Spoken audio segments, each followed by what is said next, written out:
Nice. That's the first thing people coming to the recording are going to hear is what the bleep. Nice. Hello, everyone. Nice. Hello.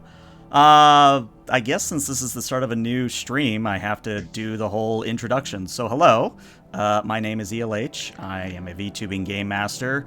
Trust me, you get over the virtual avatar thing pretty quickly. Those of you that are a little weirded out right now, just stick around. You'll get over it pretty quickly, or not, and in which case, all right, cool. But what I would tell you is that if you're listening to this on podcast version, I do have to say a quick couple things because it's going to set the expectation moving forward. So podcast people, basically what I do is I take the stream, I do a little bit of editing, and then I upload it to podcast. So you are only really missing out on the whole webcam thing. I do not have the Foundry window open other than to show rolling, but I will do my best to narrate what the actual result of a roll is. So if you like the visual component, I'd recommend checking out VODs on YouTube, but otherwise, podcast, you're getting pretty much the full experience.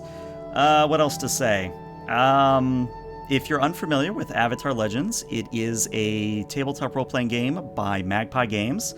We are technically using the quick start rules, but the full version is slated to come out in January and February.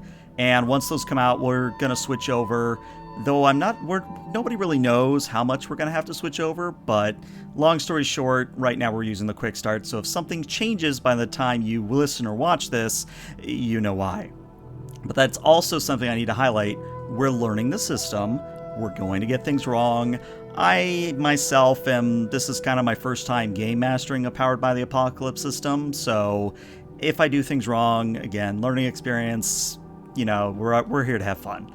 But speaking of people who are here to have fun, let's go around and have everyone introduce themselves. Just a quick thing about their character. All you really need to say is their name and their pronouns, and then I'll play the fancy introduction and we'll get started proper. So why don't we start with you, Aaron? Yeah, sure. Hey, guys. I'm Aaron. I've been kicking around ELH's channel for a couple of years, kind of like that, dog that you give, stray dog you give a treat to, and it just keeps following you everywhere you go. That's me. But tonight I'm going to be playing Lu Song-shi. He is an airbender, not an airbender. He's an earthbender. That's right, because it's earth behind me, right? Earthbending. He's an earthbender from the city of Ba Sing Se, about to exit his teenage years and become an adult. All right, Wolf, you're up next. Hi, everybody. Dear Wolf Gaming 88 on Twitter and Twitch. Also been kicking around ELH's streams for a while. I guess I'm that wolf that you feed, a piece of scraps to, and he just keeps hanging out and, sticking around. But I'll be playing Shazo Lee, him. He is a firebender, and he's, I think, maybe the oldest in the group. He's a little bit more mature than everyone else, but still a little bit, I guess, sporadic at times, as is the Way of the Flame. So there you go. And I'm Matthew. I've been here just about as long as Aaron, longer than Wolf, which makes me better than him. And, if you feed a dog, that stray dog, you're always going to be loyal to you. I mean, that dog will kill or die for you. So good for you, too. Tell me when, ELH. Just tell me when. Exactly. I am playing Amaruk, a female waterbender from Republic City, who is also in her late teens, roughly the same age as Aaron's character, and using the successor playbook. Oh yeah, real quick. What is Lu Song-shi using? I believe it's the Guardian, yes? I am using the Guardian playbook. Okay. And Shazo, you're doing the hammer, correct? Old is my nail. Wonderful. All right, one other thing I need to say, very, very important, before we do the whole introductory thing, is that if you didn't pick up by the fact that stream is named Rise of the Dark Avatar, we're not actually following the whole Korra Dark Avatar thing. We're basically taking canon and we're messing with it, because that's what you do in a tabletop role-playing game, is you explore strange fan fiction or strange possibilities because it sounds fun or cool. So if you're super stringent on canon, I'd say open your mind, come into this, and, see if you like it, see if you don't.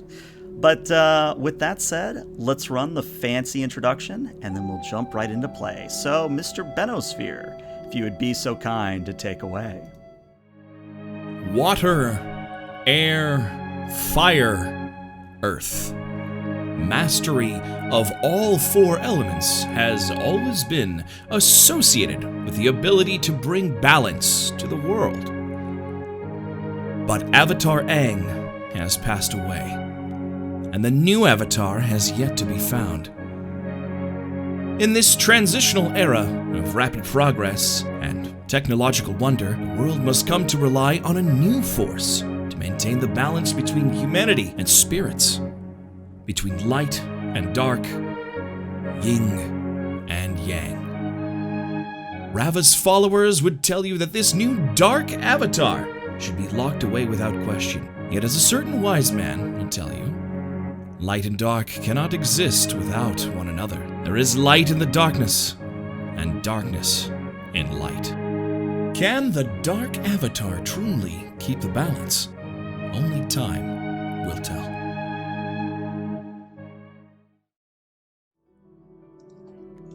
Welcome back, everybody.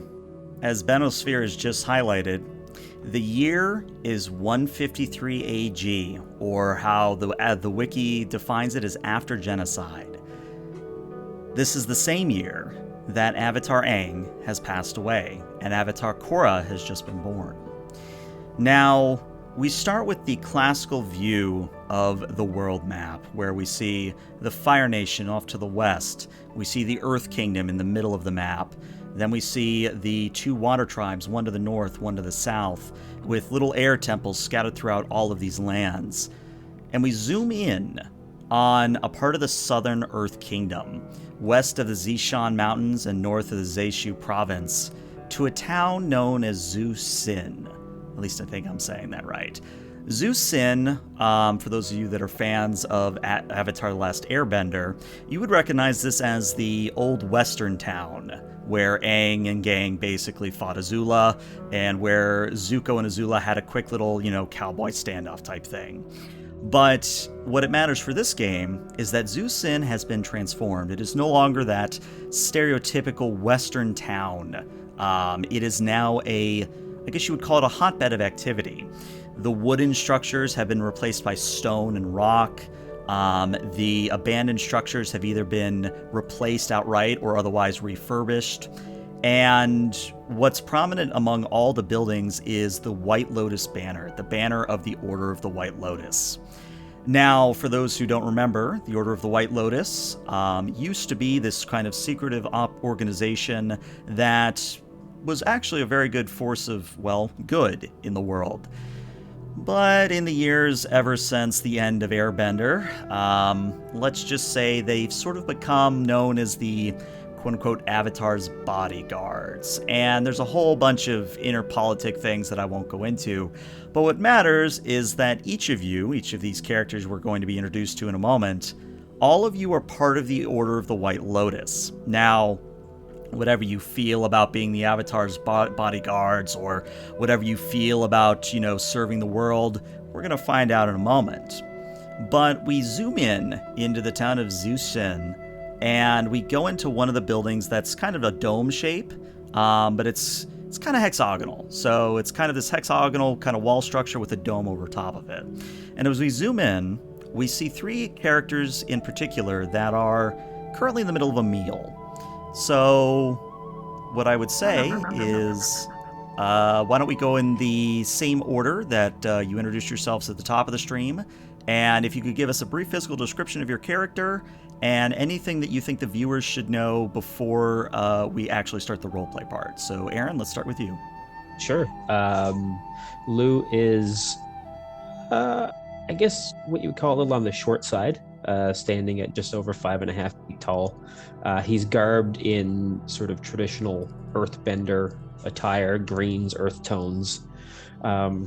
He wears around his neck a set of old and worn prayer beads, and sort of holds himself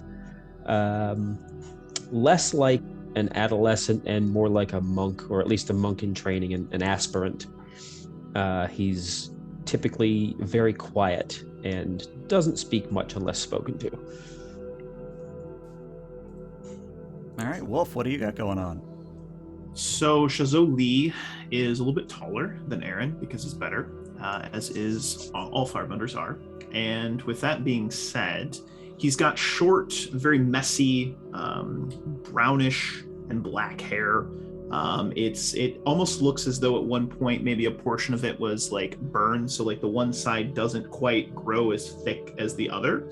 And then on his face, he has a scar where you can tell that at one point he did have perhaps a burn on his face. His eye is still, functional. It doesn't look like it's fake or anything, but obviously some sort of burn mark there. And he carries himself with an constant underlying frustration. It seems like he's always a little bit frustrated with whatever he's doing. And the moment he is eating some rice or noodles or something of that nature, and like he'll pick him up and they'll slip through and just damn it. It's just like something is always bothering him, at least in this moment. And then his clothing is that, classical firebending nation, gold trim, dark reds, with, a very tight bound, belt around it to keep it held in place. And he looks like a military sort. Everything is in order. But in this moment, he is expressing some frustration. And Matthew, certainly not last but not least. In this group, least, yes. Amaruk is about 5'6". She has this sort of typical complexion of one of the members of the southern or northern Wadden tribes, but her skin has grown even darker in the harsh sunlight of this region of the Earth Kingdom. She has relatively flowing brown hair that has been tied up into a ponytail, and her clothing is essentially one of the water tribe's robes. She is not actually eating her meal. It's been set up before her, but she is instead scribbling away intently and reading, then sort of flipping back and forth between pages inside of a rather unwieldy tome that she has sort of half propped up on the table. And she is completely ignoring the obnoxious noises that are proceeding from Xiaozhou. So what I would say before I throw you guys into roleplay proper is that right now, the only other people that are in the dining hall with you are, well, the guy manning the table that has all the food on it, and then there is a few other acolytes of the Order of the White Lotus, junior members, or at least junior to you, and that's all that really matters. No really, long-standing Order people in here. It's just mostly the younger crowd right now. Slamming his bowl down, a little bit spills out, and actually a few driblets will hit Amarok's paperwork. He'll say, "Forget it! I'm done messing with this stupid, what is it, a fork?" Sets it down, picks up his bowl.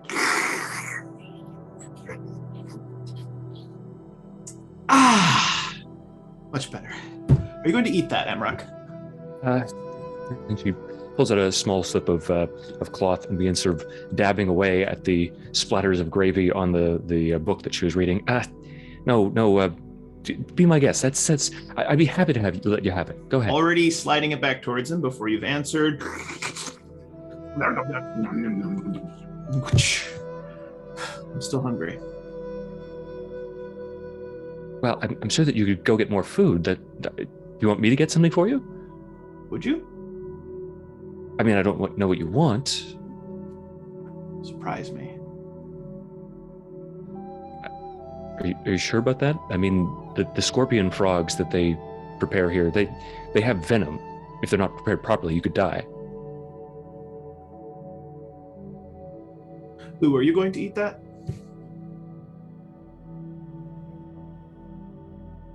Eat my meal?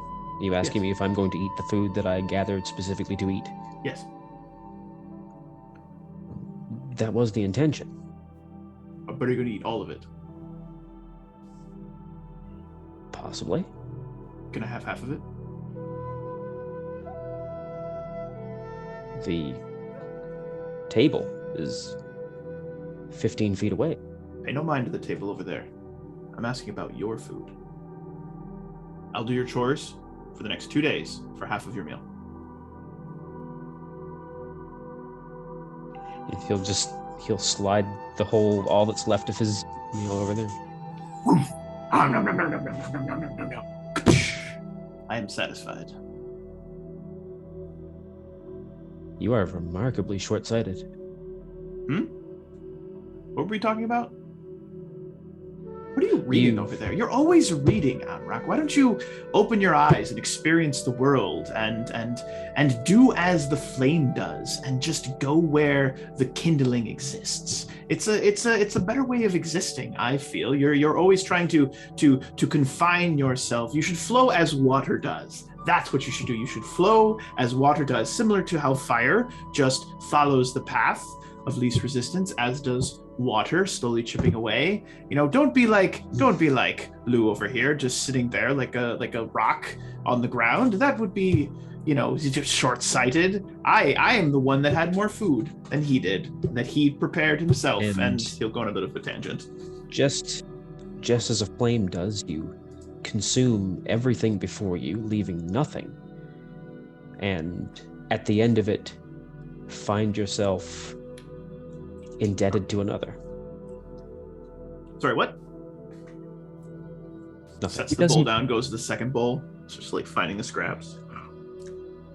And Amarok is just going to close up the book and leave it on her lap.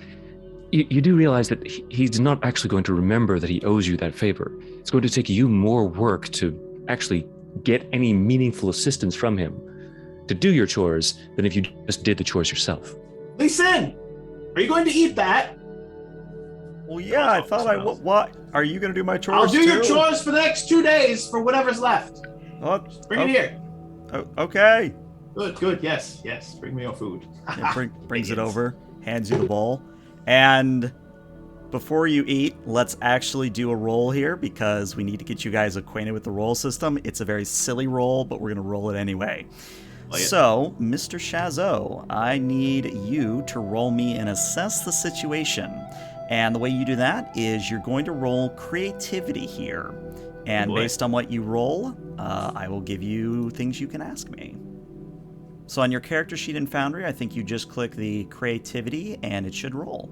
Do I have any bonuses or penalties? Nope, should just be rolling it straight here. All right, you've rolled a 7, which is a weak hit. So for those who may not be acquainted with the Powered by the Apocalypse system, which Avatar Legends is based on, there are basically levels of success.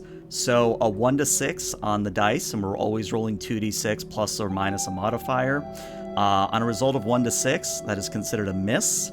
On a result of 7 to 9, that is considered a weak hit, or a success but, or a success and. And then a 10 plus, a 10 to 12, is a complete success or a complete hit.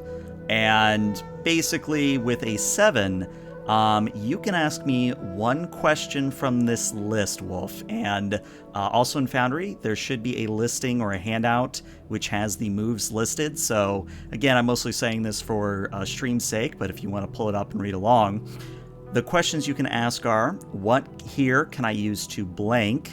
Who or what is the biggest threat? What should I be on the lookout for? What's my best way out, in, or through? Who or what is in the greatest danger? What should I be on the lookout for? You should be on the lookout for scorpion toads, or was it scorpion frogs, as Amarok has suggested. And it's a good thing, too, because when you look at your bowl, yeah, apparently there's a lot of them in there, mostly the tails.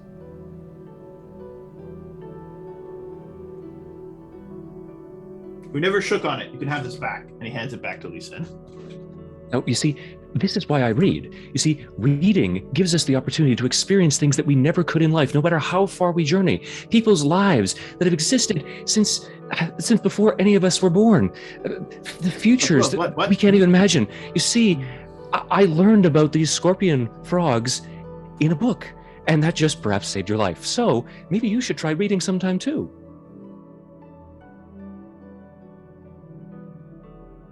Can you read? George, are you going to finish that? Yeah, I'm going to finish it's really it. very easy. Asking. I'll teach you if you want. What? Reading. I can read. I don't like to. Maybe you haven't read the right books. Reading is fundamental. That's what you sound like. It's about that time that a newcomer enters into the dining hall. Now, this individual is probably one of the most prominent members, and not just because of who she is, but because of the fact that, how to put this delicately, you're not exactly keeping prisoners in this town. I mean, it's not really what the White Lotus does, but as far as you know, this individual has never been outside of the walls once they first came here. And you know her by the name of Ying. Now, Ying is a redhead, maybe about 5'10". She has on a mix between Water Nation and Fire Nation clothing, where there's kind of that flowy elements of furs, but like the Fire Nation, there's kind of spikes and bits of frills that are in vibrant colors of blues and oranges. She'd probably make for almost like a huntress if I were to flavor it that way. But what really matters is she kind of looks over the dining hall, immediately spots you three and rushes over, takes a seat right next to Amarok and goes, "Okay, so, big news. One of the Grand Masters wants to see all of us. I think it's time, guys. I think they're going to let me actually leave this place." I've never been quite clear on why you have to stay. Well, I was told because they have special medicine here for my condition, but I don't know. I've never really put much thought into it. I've just kind of done what I've been told. No, it's not contagious. It's not contagious. No. I'm gonna look to Amrock for reassurance. Rugs, but you can see that she looks almost a little bit distracted. She barely notices you and then sort of shakes herself awake because she is just, when she hears the other person speaking, she sort of fingers the necklace at her throat, which you probably don't recognize as a betrothal necklace from the Water Tribe. I was going to ask about that because I saw it in your art. I was like, ooh, who proposed to Amarok? I want to know. Guess we'll find out together. But yeah, Ying does kind of look to Lu Songshi and says, "Well, I mean, when was the last time you got called by a Grand Master? This is exciting news." Longer than I would care to admit. Exactly. So, yeah. Then she kind of looks around. I guess I don't really have time to grab a bite to eat. He did say very quickly. I don't know, you think I could get away with disappointing Pai Mei just so I could have something to eat?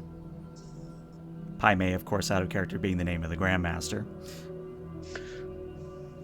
You could take the bread. Oh, that's a good idea. I mean, just put some meat in there, nice sandwich, go on your way. Excellent. Eat it while you're walking. This is why I come to this table and come to you guys, because you have the good ideas. All right, I'll be right back, but as soon as I get the sandwich, we gotta go. And she stands up, rushes off to go make herself a sandwich. Lee's going to lean in, and reach his arms comically around and bring everyone into a forced huddle. All right, who was that? That was Ying. And we know her. Yes. Yes. I do a very poor job of paying attention, so that's why I keep you two around. Pat, and then comically removes from the huddle. Sometimes I worry about you. I mean, in the best ways. I don't mean to insult you. I'm just saying, I worry about you. That's all. At this point, Ying comes back with a loaded sandwich that is actually just mostly scorpion frog, minus the tails. She had the foresight to remove them. It's good to see you. And he looks over to Ying, right? Ying, how are you today? Do you actually want an answer, Shazo, or should I just... No. And then he goes back to licking his bowls. Nope, no more licking bowls. Come on, we gotta go. Damn it, no, my balls! Here, I made an extra part of my sandwich for you. I know you'd ask. Sandwich. Yeah. I'm gonna toast it. Snap. Oh, yeah. Instant. One of the benefits of being a five-bender, you can just toast sandwiches whenever you want. But yeah, so sandwiches in hand, you all leave the dining hall. And you move towards one of the smaller buildings, actually. If I had to give a dimension, basically like a small condo. So maybe one of those 2-bedroom kind of condos, which doesn't really have a whole lot of space in it other than like a bedroom and an office kind of a thing. It's made again out of shaped stone with a little bit of wood worked into the stone, almost as if the stone was formed around the wood rather than vice versa. But when you enter in, Ying announces very loudly, Pai Mei, Grand Master Pai Mei, we're here. And stepping out of the office into the main lounge area where there's very opulent rugs of some ostrich bear of some sort. It's got bear in it. You don't know if it's an ostrich. Bear-stridge. Bear-stridge, there you go. There's some kind of bear rug on the floor that always has been weird to you all, because again, you don't know what kind of bird it is. I digress. As the Grandmaster comes out, Pai Mei is, if you know the reference, he's basically the master from Kill Bill. He's got the comically long mustache. Does he flick his mustache? Oh, of course he does. He has to. I mean, I wouldn't have picked the character otherwise. But he has kind of that curly mustache. He has that really long Fu Manchu, stark white hair, and he is dressed in standard order of the White Lotus robes, which are basically whites with blues. And he kind of has his hands together in front of him, and he kind of looks at you all and says, "Very good. I'm glad to see that Ying brought you here post-haste. Though I sense that you had a sandwich on the way here. Is that correct, Ying?" And Ying kind of goes, that's all the answer I need. It's good, though, that you've had a meal before I give you this task." And then he looks at each of you in turn. Lu Songshi, Shazo Li, Amaruk. I need you to take Ying here to Darika. Now, out of character, for those of you that are currently in Foundry, you should be able to, at the top of the menu, in Foundry, there should be 2 things you can switch between, the main splash and the world map. And I would recommend pulling up the world map for this. And again, for those of you listening in audiobook or watching on stream, I just have a map of the Avatar lands up. So you guys are over here. Now let me see if I can find a good ping tool. You are south of Ba Sing Se, south of the Siwang Desert. You are that white dot of Tu Zin. And Darika is to the northeast of where you are currently. So, as you find that on a map in character, Pai Mei continues, I know that some of the other Grandmasters wish to keep Ying here, and I believe they are misguided. But I will not lie to you and tell you that by doing this, you will more than likely draw the ire of more than one Grandmaster. But I believe it is absolutely vital that we allow Ying to continue her training elsewhere. Of course, what is it, Shazo? Never mind. No, please, speak your mind. I forgot what I was going to ask. Okay, maybe I won't tell you to speak your mind in the future. And Amaruk, sort of holding the large tome that she was carrying earlier on to her stomach, is just tentatively going to raise a hand. Grandmaster? Yes? Not that I mean to speak out of turn, of course, but are we going to be in trouble for doing this with the other Grandmasters? Are we violating some kind of rule of the White Lotus, or...? Well, and it kind of leans in a little bit, just to look you up and down just once or twice, a little bit intimidatingly, and says, yes, you will more than likely be in a lot of trouble with the White Lotus, but I've hand-selected you each for this mission because I believe you have the most open perspective among those acolytes in the Order of the White Lotus.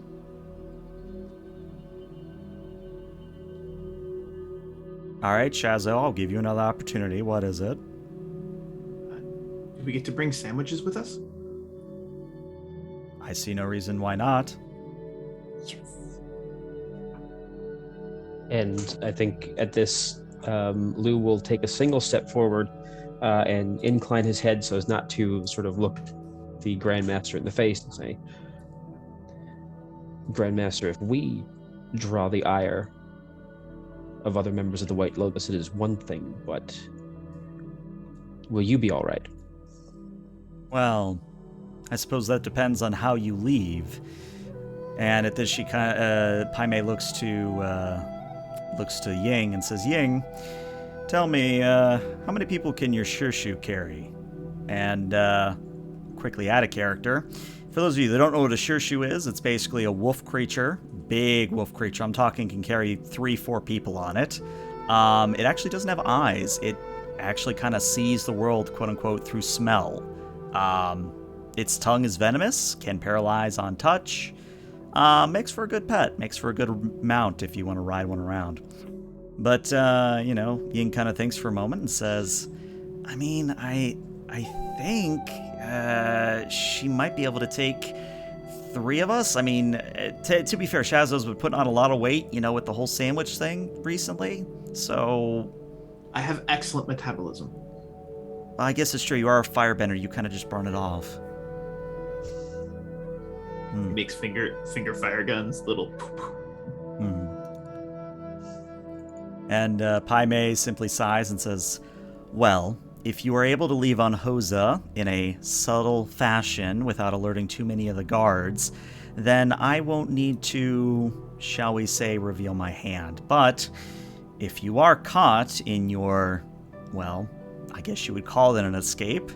If you are caught in your escape from this town, this village, this city, whatever you wish to call it, personally I'd call it a prison, and I think Ying would agree with me, and Ying just kind of nods. You're going to be pursued if you are caught, and I will need to step in and make sure that I give you enough breathing room, if you get what I'm saying.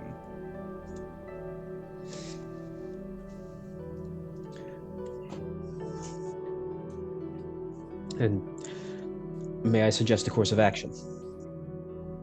Feel free. Have Ying take Shazo and Amaruk on her mount, and I shall exit the city on foot and meet them outside the walls. That is an excellent idea. Turns to Amaruk. Amaruk, you strike me as the planning sort, or at least you always have in our studies together. How do you see getting past the guard? Well, she starts thinking for herself, and she almost like flips open the front page of the tome and starts sketching things out, a little map of the village. Well, first of all, we need to know the patrol routes of the guards. Then, we'll probably want to leave during the night. After all, the desert days can get very hot. We can use the cover of darkness to aid in our escape, and we'll probably want to set up some kind of distraction for the guards during their evening patrols. And we can do that, but yes? Do you have a yes? I think we should leave at the height of the market day, when it's most busy. We can simply blend into the crowd, like any others.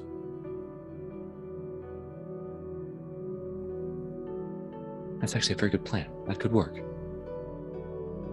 Well, maybe I do have to stop reading so many books. Also, the market will be open, and we can pick up lunch meat. We can do that before we leave and then store it. Then it won't be fresh. But if I have enough water, I can just create ice around it. We can pack it down in a container with ice. I've been meaning to discuss an idea with the both of you. I believe there's a way to combine all 3 of our bending talents to cook to greater effect, but that's neither here nor there. We'll try it on the road. Go on. Is this a sort of steaming thing? You create a sort of oven which he heats, and then I create a constant flow of steam inside of it? Simply put, yeah. Oh. I've heard of something known as sous vide. We might be able to do that too. Perhaps, however, I don't believe that's why the Grand Master called us here. No, that's a good point. I imagine we've all gone into our little huddle again, and we're talking amongst ourselves as the other 2 are just waiting for us.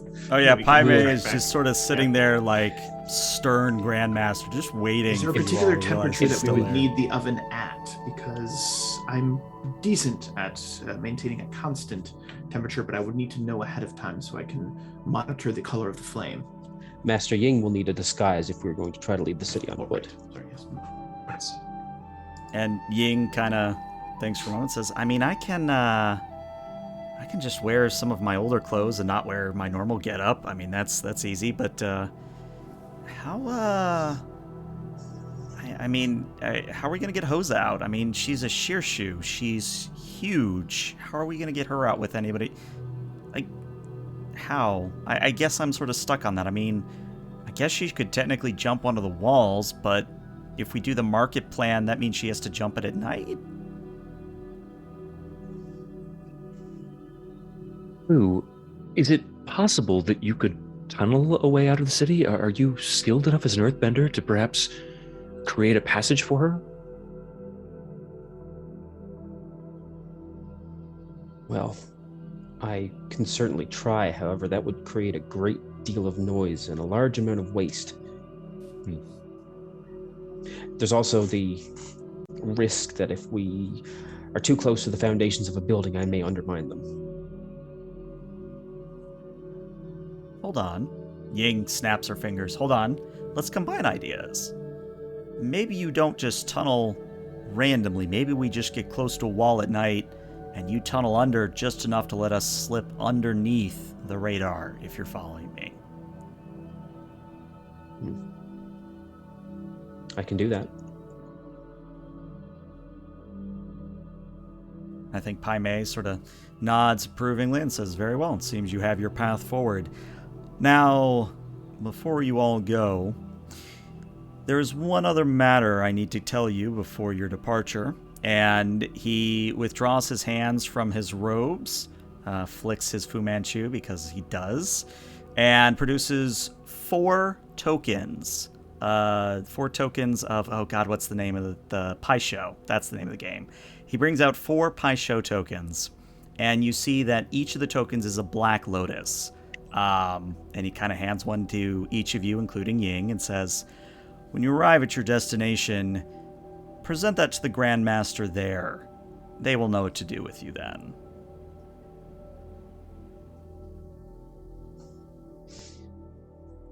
Well, I have some sandwiches to pack.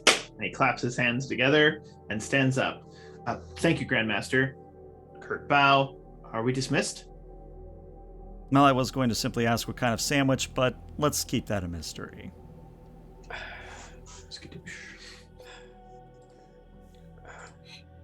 Grandmaster, I would like to request the use of one of the temple's sand gardens to practice my tunneling. That would seem apt. You may do so.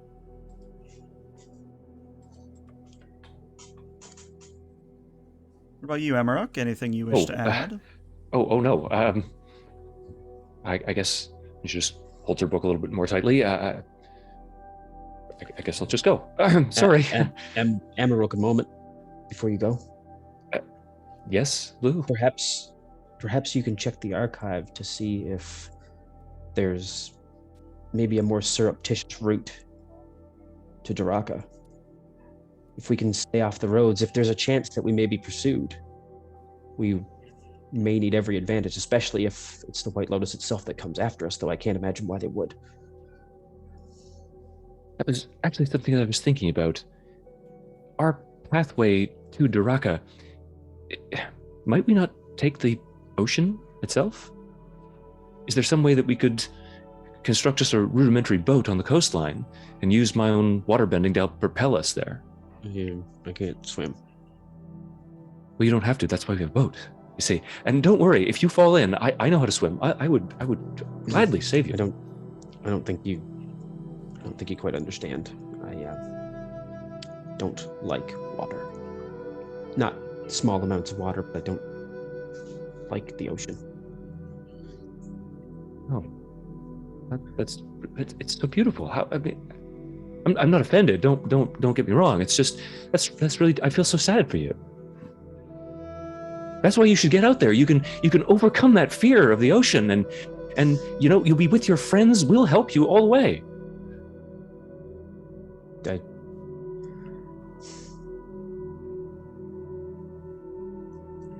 if that's the will of the majority, then I will accede. And No more reason to go that way, right? Help Ying you overcome actually that kind of fear. leans in real quick and goes, well, I mean, I like this boat idea, actually. I mean, I kind of do the fog and the cloud thing real easily. Yeah, I mean, if we could build a boat and I gave us like a fog bank, we could just slip through unnoticed. Stopping at the doorway, mumbling something about a sandwich, Lee turns back. Shazo turns back. That is tactically an unsound plan. While traveling over the water would be quiet, if we were discovered there, we would have no practical means of escape. Open land, over the ground, with our feet firmly planted, and he points to Lou. That would be the best route. It's such a fun adventure, right? Overcoming fears, growing as people, right? That's what stories are all about. Drowning in the middle of the water. I just create a pocket of air around us. When we're in the water, you'd be fine.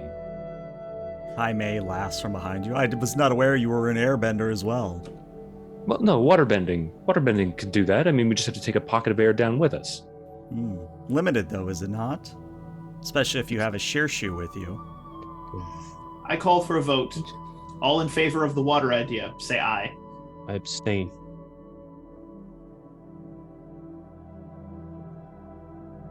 And Amaruk is just sort of sulking a little bit.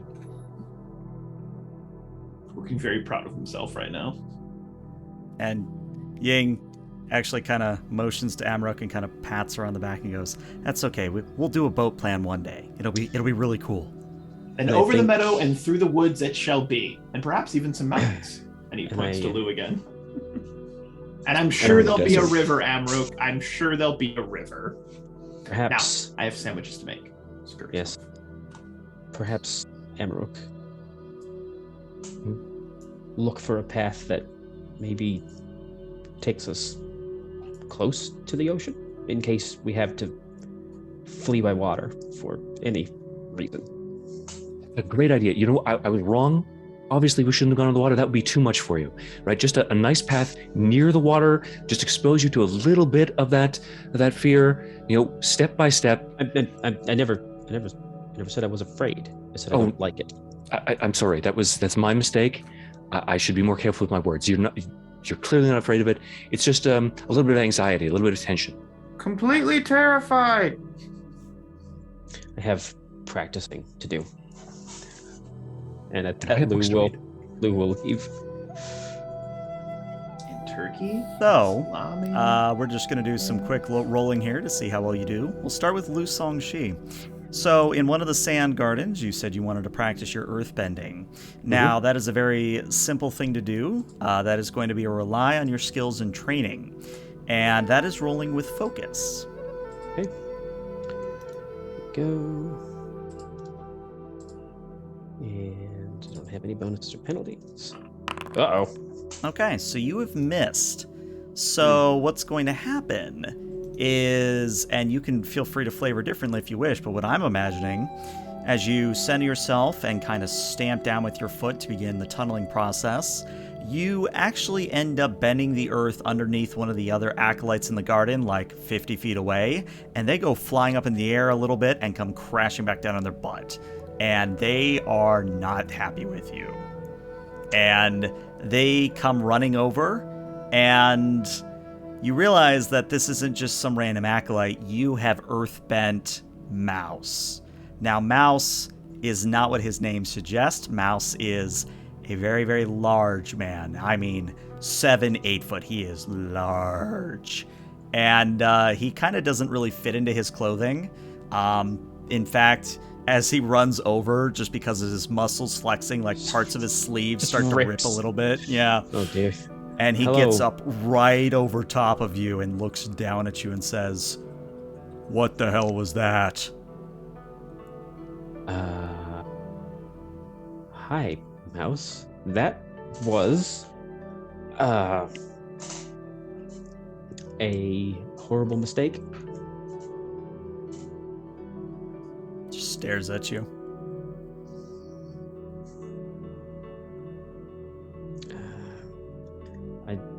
I'm not sure what you want me to say. I'll just say that I apologize. However, if you could please leave the garden, I would appreciate it. Well, if you're going to be doing stupid bending like that, of course I'll leave. Well, thank you. And he'll... Also, you might want to, in the future, lead with the apology rather than me having to stare at you to get it out of you. Well, you are very large.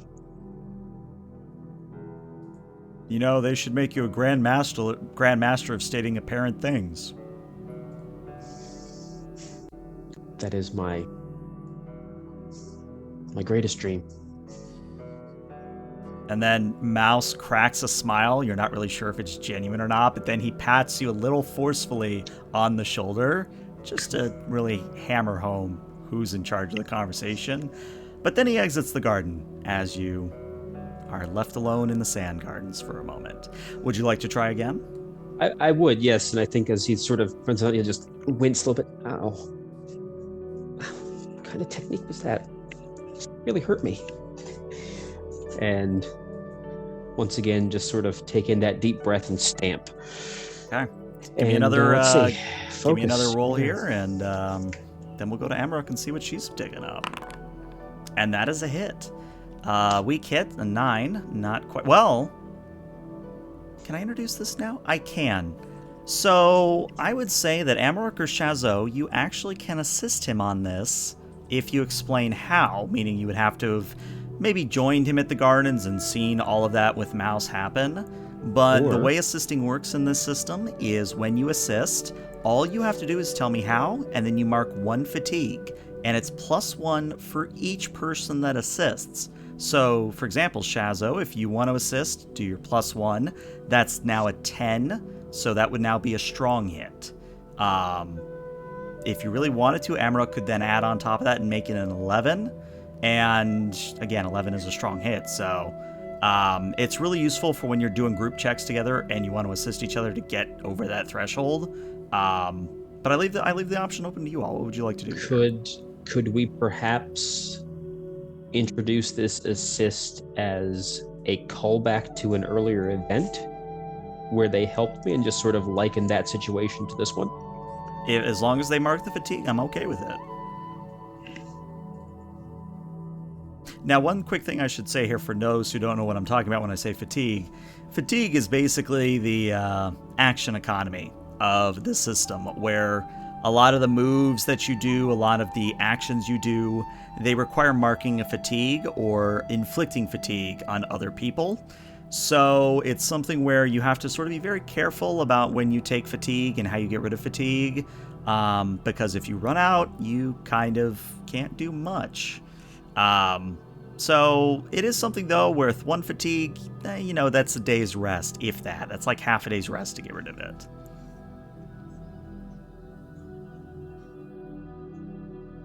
But yeah, any takers before we just do the weak hit here? So here's what's going to happen. Okay. Shazo will be there, and he's got a huge bundle of like 3 bags that he's balancing. You can see like a baguette sticking out of the top of one, and he's just like, oh, he's trying to do the thing. He's gonna dang it. Looks around, sees a torch, and he's going to firebend that torch, kind of whirl it around. Mm-hmm. And as he does so, he directs it down into the ground and up near where Lou is starting to try to move the earth. And he's going to start to try and superheat and soften the earth underneath him. So if there's any hard parts, he's going to not liquefy it, but make it more malleable so that it's easier for Lou to move it. And this would be a callback to when we found ourselves stuck inside a cave and we had very little air left. I don't know why we were in a cave, but we were there, and you weren't able to earthbend the earth by itself. But then I realized if I softened it, it allowed you to make it more malleable and maneuver it. That's my idea. I like it. Just mark 1 fatigue, and that's now a strong hit. All right. So on a strong hit, you do quite exactly what you wish to do. So what is it specifically you are trying to do, just so that we have it, getting used to this rule of system? So whatever you Just say like the you cave. do, whatever you say you do, it happens Yeah. completely as you describe it. Sure. I want to. Basically, what I'm doing is testing how difficult and or stressful it is on myself to tunnel something large enough for all of us to get through. And I guess before I describe fully, I just need a bit of clarification from the other guys and from you, GM. Mhm. Are we going to be taking the Ying's familiar with us through this tunnel, or is it going to fly? Well, Shirshu can't fly, as far as I'm aware. Oh yeah, right. Sorry, it can't fly. I thought. I just keep thinking. I mean, that'd be of, really cool. Like a the flying bison things. Shirshu. That would be Yeah. really cool. So that's what I want to do. I want to see, because normally, like, if I was just going to do a crawl space big enough for 3 people to get through, it wouldn't, or 4 people, however many, it wouldn't be a problem. But I have to create something that's large enough for this big wolf thing to get through as well. So I want to test how taxing that is to see if maybe if it's still as viable as we think it is. Yeah, I would say it's pretty viable, and because it's a complete success, I would say that you probably will even do this undetected.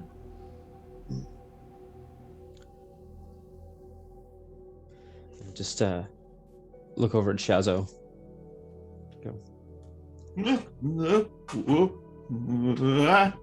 And I think if he's okay, so could I? All right, I want to declare that something happens, and just because I think it would be funny, Shazo will sort of lose his footing and sort of launch the tray of all the food and meat and stuff in the air, and as he just sort of falls in on his butt, Lou will sort of have his hands folded in front of him, just tap his foot, and a plinth of earth will come up and catch the plate.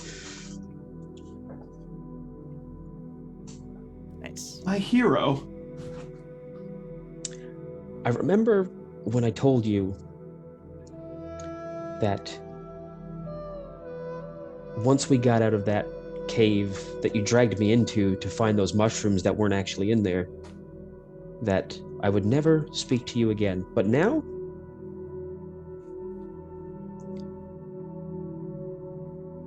I'm glad I do. They were in there. Someone got to them first because you kept dragging your feet about going in the first place, and we would have just left on time. We could have gotten the mushrooms, and then I could have made the soup. And he's just gonna go off on a thing. We weren't allowed to go. We were told specifically not to go. Again. Although I suppose none of that matters now, since we'll potentially be exiled for simply doing what the Grand Master tells us. Which goes to my earlier point about the rules are more like guidelines than actual rules. Or maybe when the rules no longer work, you have to break them. He's already picking up the food and moving on. Yeah. Speaking of breaking rules, let's quickly transition to Amaruk. So, Amaruk, where are you going to be looking for information, if you are still looking for information? So, is there some kind of central archive possessed by the White Lotus in this city? There is. I was just waiting for the question so that it wasn't me just monologuing at you. Mm-hmm. Though I guess I'm still going to be doing a little bit of that. Anyway, there's actually 3 libraries in the town. And there's 3 of them because there's different levels of access.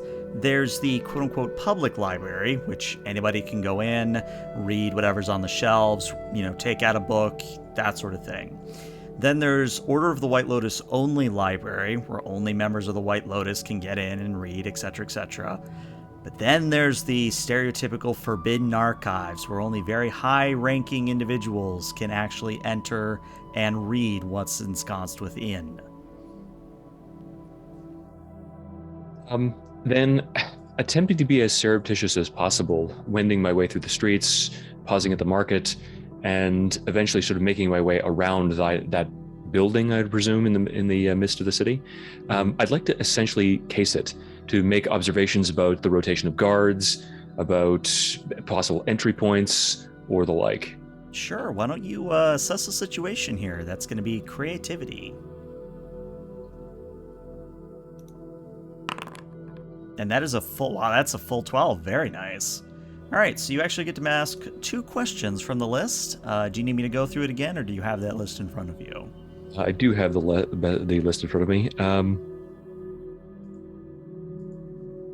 mean, one of these questions seems so obvious to ask, but what should I be on the lookout for in terms of dangers, I suppose? Okay.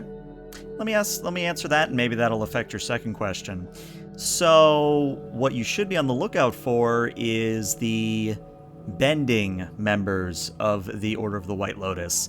And the reason I qualify benders versus non-benders is because the non-benders, they just kind of carry pole arms. They're not really much of a threat. I mean, you just with a little puddle of water could take out a non-bender. They're kind of pathetic, if I'm being honest.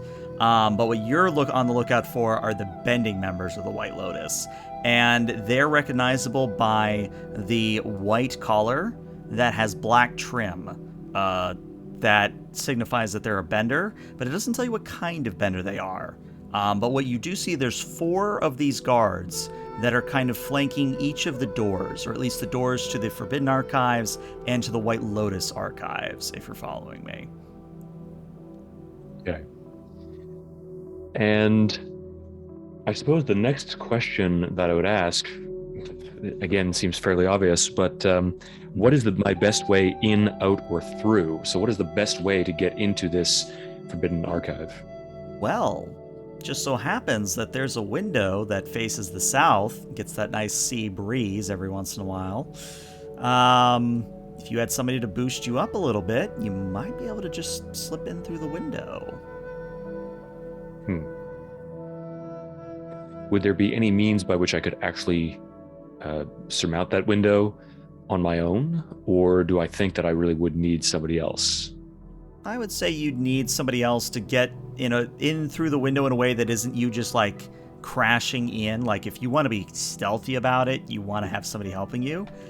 To facilitate that process, I think Ying is actually going to find her way to you and say, well, Emmerich, how goes the information gathering? Well, really good, actually. I think I found a way in, and I just need your help. Okay, what can I do to help? Okay, and again, drawing out a piece of paper, she's going to start writing this really convoluted map that's fairly well drawn, but far too complex in terms of its attempts at creating detail. So she's actually like trying to sketch out the guards and the like, and she kind of gets lost in that for a minute. And I think Ying maybe stops you, after a minute and goes, You want to go through this window here. I mean, you could have just pointed. It's right there. But it's not nearly as pretty. I mean, if I just told it, there's no visual accompaniment. I mean, I don't know. I mean, I can use my eyes. I can look at what's there. I mean, maybe if you're recording some great blind? Chronicle. Oh, what if I'm blind? Well, if I'm blind, then you couldn't see the picture either. Yeah. We should work on that. I mean, there should be some. That's some kind of like braille or like for art. That's beside the point. So I need somebody to boost me up into that window. I can do that. All right. Let's do this. She leads you, both of you working together. You kind of wait for the guards to be distracted. You scurry across the road so that you get to the second story window underneath of it. And Ying kind of puts her hands underneath one another and motions for you to do that kind of stepping in motion where, she kind of forces you up as you step down. And then, I think, I'm trying to think what this would be a good task here for. Why don't you give me a push? Oh, what you got? Well, I was going to say, considering I do have a background in martial arts, would that be rely on skills and training to use the sort of acrobatics associated with those the martial training I've received? Yeah, I was actually looking at rely on your skills and training or a push your luck. So I think with that qualification, rely on your skills and training is better. So go ahead and roll with focus here. Okay. Wow, you are just nailing this. So, again, you succeed on this quite well. Any extra flourish you want to add as you go through the window? I think it's just an incredibly deft sort of fluid motion as she takes a sort of quasi-running step up to the person who's giving her this boost. And it's almost like this sinuous acrobatic roll right through the window and landing on the other side without even like just assessing the situation as she's sort of falling through the window or entering into the room. And she lands with that sort of perfect hero 5-point landing. Nice. Then she looks around. Wow, I really wish someone was there to see that. That was really cool. And Ying would shout that she totally saw that and was super excited, but she's not wanting to alert the guards, so she kind of whispers, you can decide whether you hear this or not, that was really cool. We'll have to do that again sometime. Okay, good, yeah, right. Find the scrolls. Okay, good.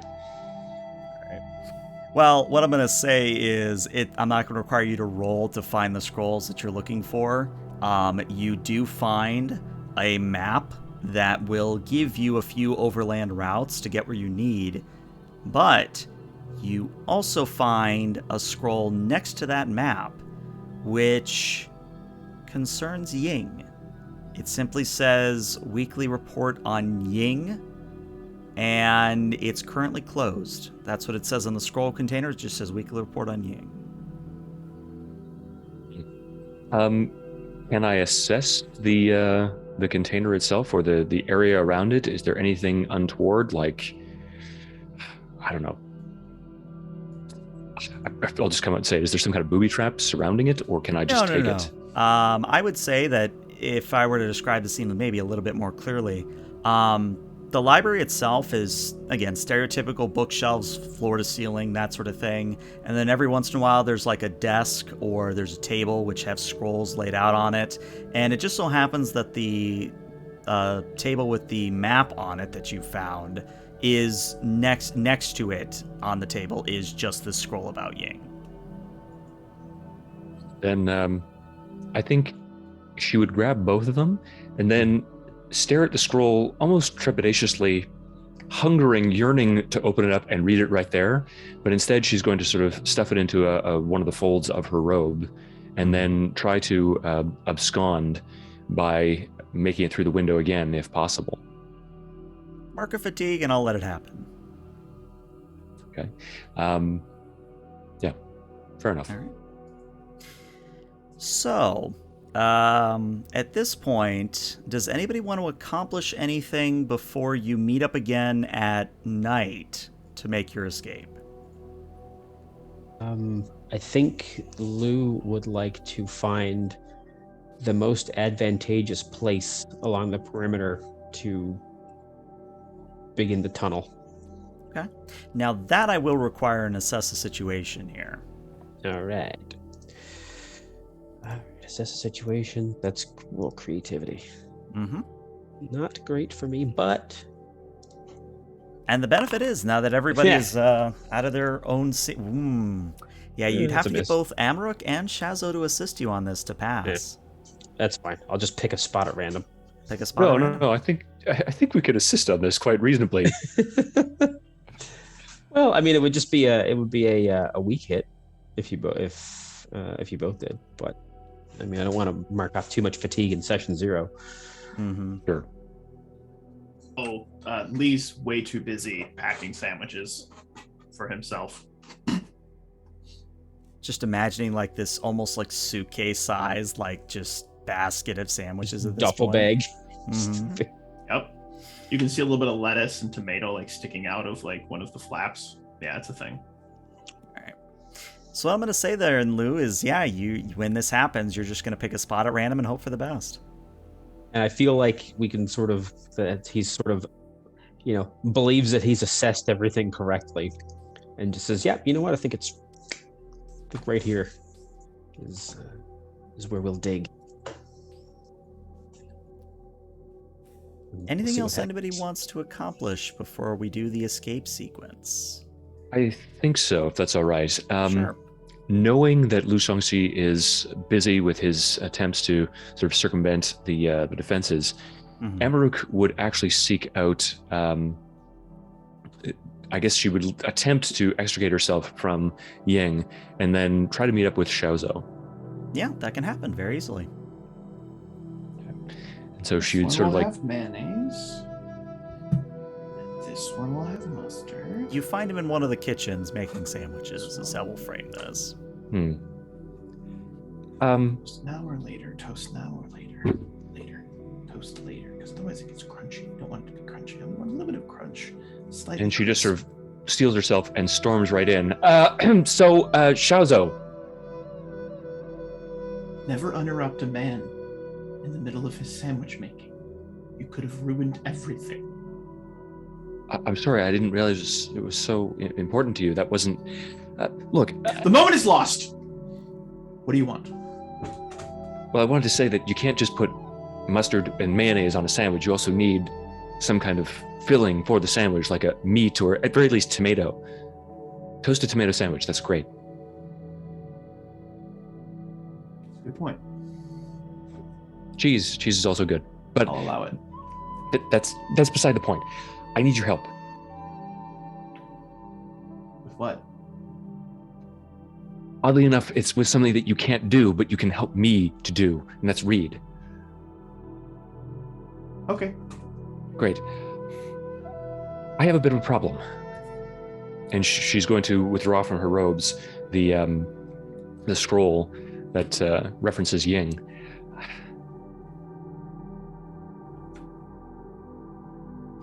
They've been watching Ying. Why? I don't know.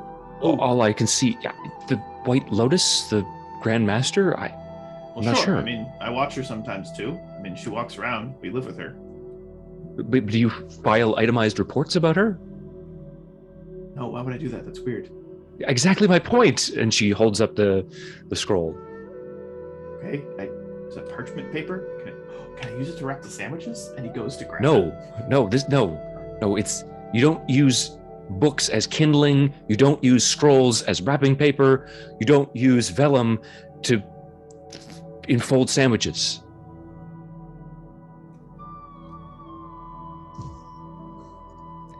You're getting off track here. The point is that there seems to be something terribly wrong here. What do you mean with the Grand Master asking us to leave in the dead of night to whisk away one of our colleagues and friends and potentially invoke the ire and wrath of all of the other Grand Masters? Of course something's weird here, but it might be fun. Yeah, but I meant on top of that. Oh. Then he sets down the piece of lunch meat he was eating and wipes his hands, cleans it off, takes off his apron. All right, I'm listening. Okay. What do I do with this? And she sort of just places the scroll out on the table as if she's half happy to have it out of her hands, the temptation now gone, and just sort of stares at it with a bizarre mingling of yearning and concern. Have you read it? No, I mean, I wouldn't want somebody reading about the things that I was doing all day, even if it was innocuous. I mean, should I give this to Ying? Do I even have the right to take this? I mean, what should we do? Shizou grabs this parchment. Is it sealed or is it just like wrapped? Like, is there a it's wax like a seal on it? stereotypical. Well, it's not wax seal, but it's kind of like a scroll case where you kind of pop off the end, and inside is the scroll itself. Shizou will look around and see if anyone else is in there. Nah, just you. I think Mouse maybe poked his head in earlier just to see if food was there, and saw you doing your thing and was like, "I'll come back later." Flips it around, shakes it, A little bit of rustling. pops off the top. Oop. Oops. Sets it down. Looks inside. There's a scroll in there. How much parchment is in there? I would say it's just one sheet of paper. It's not very large. Locking eyes with Amrook.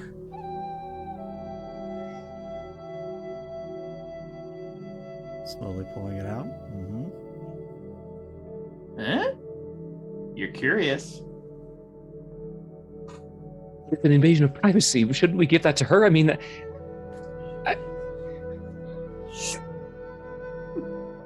Slowly starts to unroll it. And as you're unrolling it, and Amarok is having an existential crisis, just out of character real quick, can Shazo actually read, or is it a bit? Oh, absolutely. I'm not Yeah, sure. no, he can read. Okay. Yeah, he was in the military. He can read and write. He's just being ridiculous. It's fun. Okay, just wanted to be sure before I committed to the bit. All right. For So you guys get about halfway through unscrolling it, and then you have to stop because what you're reading does not make sense. Specifically, it's saying target consumed medicine to suppress bending. Target's treatment is working. Target has no idea. It's very rigid, and the reason I said target and said it that way is because that's the style of writing. It's very impersonal. It's as if Ying isn't a person to the person who's written this scroll. They are an experiment, if you're following me. Where did you find this? Within the archives, Very cliche, quickly but starts to forbidden roll it back archives. up. And Shazo actually looks a little nervous, and he almost bends it, but then smooths it out, and then slides it back into it, corks the top back on, and all but tosses it back to Amarok. You need to put that back. You need to put that back right now and pretend that you never found it. Question about the mechanics here just for a second with respect to challenging somebody to live up to their principle, could I attempt to do that right now by attempting to force him to live up to his principle of care? Yes, you could. So, the way this works is it's a little bit one of the more involved things here, but this is the way it works. So, Matthew, Amarok is going to mark 1 fatigue. At least let me make sure. No, you actually don't. Okay, I'm reading the wrong thing. When you open a call on someone to live up to their principles, shift your balance away from center. Okay, so you have to shift either to the left or right, and then you have to roll with their principle. Okay. On a hit, they're called to act as you say. They must either do it or mark a condition. Okay, so what I'm going to say is you are going to roll, because you all should be at center right now. I think you're just going to roll 2d6 straight. And then, of course, based on the result, we'll flavor what you need to roleplay. But let's see what you roll. Quick question before I actually make the roll. Yes. You said that I have to shift my balance as well? Does that take place beforehand? Yeah, if I'm reading this correctly, when you openly call on someone to live up to their principle, shift your balance away from center, then name and roll with their principle. Okay. Then I'm going to shift 1 step towards progress away from tradition, because the dictates of my own tradition within the crime family that Amarok hails from would suggest that there's a strict obedience to policy and the regulations of the organization, and also a sacrifice of the individual in favor of the group goals. So a kind of stoicism and disregard for the individual relative to expediency and excellence. Yeah. So we're moving away from that more towards liberty from that principle. And I guess I'll just roll those 2d6. I'll roll with passion because I have... Okay. All right, a full hit. 2d6. So, and this is really... There isn't really PvP in this, so if at any point any of you has something like this happen between players and you don't feel comfortable about it, just speak up and we'll figure something out. Dice have a story to tell. Let them speak. That's exactly what I was going to say. Well, if you took the words right out of my mouth. The dice sometimes have a story to tell. So with a full hit, what is it Amarok is going to say to get Shazo to live up to his care? I think she'll put her hand on the end of the scroll and not take it away from him just yet. Handing it back, yeah. Right. Instead, she'll sort of almost hand it back to him, as I assume that he lets go. Then reach out and put a hand on his shoulder and say, Look, I know that you put on an act, that you're not a fool. I know that you care about people, and you act like you don't, because it hurts to care about people. It makes you vulnerable. Even for the strongest person, that's what makes us weak. But we have to do the right thing about the right thing, period. But the right thing for her and the right thing for you. Because it's what's moral?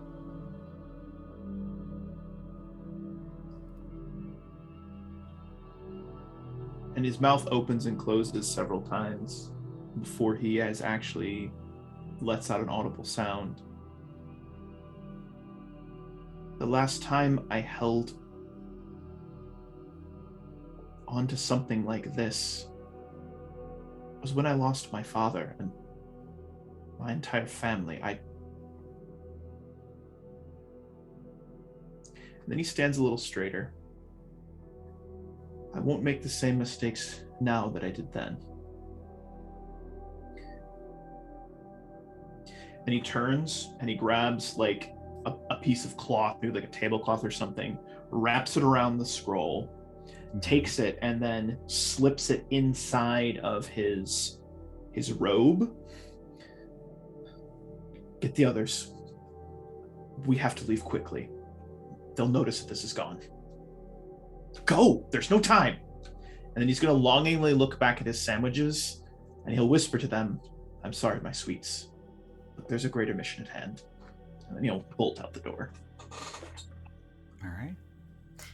And I think with that call to action, that's where we're going to take a 5 to 10 minute break. So again, since this is the first sort of episode session, whatever we're calling this, for you podcast people or you guys watching on YouTube, you actually are not going to see the break. It's only people on Twitch that are going to see the break. You may see a credit list on YouTube because I have patrons to thank.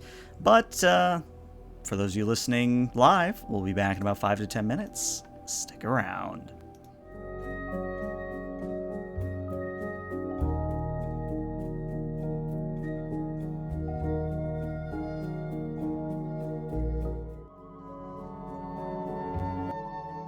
And welcome back, everybody that are watching live to part 2 of session 1, session 0, whatever we're going to call this, of Rise of the Dark Avatar. If you're just tuning in, well, long story short, the players, Lu Song-shi, Shazo Li, Amarok, have discovered a, shall we say, concerning scroll about the charge, their friend, their colleague, Ying, in which apparently the Order of the White Lotus has been monitoring Ying, experimenting on Ying, and long story short, they need to get Ying out of this city, out of this little town, before they're found out.